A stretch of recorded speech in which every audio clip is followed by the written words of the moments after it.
I'm Dan Milano, and I am the co-creator of a show called Greg the Bunny. I'm also the puppeteer who plays a good portion of the show's main characters. Greg the Bunny, Warren the Ape, and Count Blah.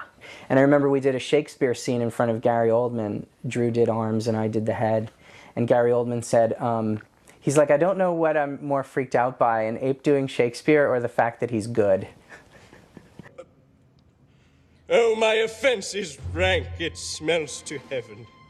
It hath the primal elder's curse upon it, a brother's murder. Pray can I not, though inclination be as sharp as will, my stronger guilt defeats mine. Oh, wretched state! Oh, bosom black as death! Oh, lime soul that, struggling to be free, art more engaged. Help! Angels! Make a say! Scene. I think the term fabricated American probably came from where Greg or Warren described themselves as a fabricated American. Okay, well, let's look at puppets as a culture. If we're saying these things are in the world, what does that mean? There are many little people in our society. They have tremendous dignity. They're of all walks of life.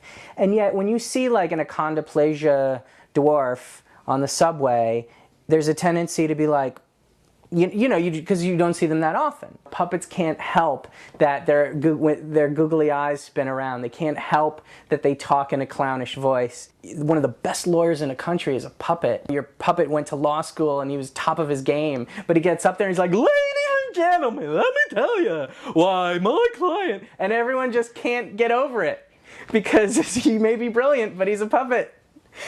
And I think that, to me, is what we wanted the core of the Fox show to be. And we touched on it a little, but the network started to really fall in love with the fact that we had the dad from American Pie and the son from Austin Powers, and wanted us to do stories about the humans and to also focus more on their problems. There was an episode where Greg tries to get in touch with his puppet roots, which was a great episode written by Paul Lieberstein, who has gone on to write for and appear on The Office on NBC.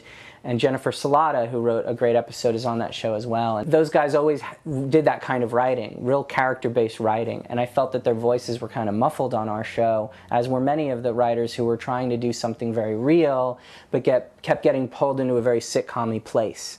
And so at the end of the day, as strong as those episodes are, there was a tendency to go for these kind of sitcom-y jokes, which were always a bit of a letdown for me.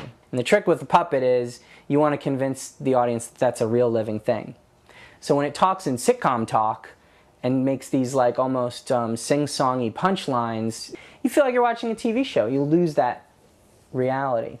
So to me, the whole fabricated American culture is something I feel like we only touched on, and we really wanted that to be what the show is all about.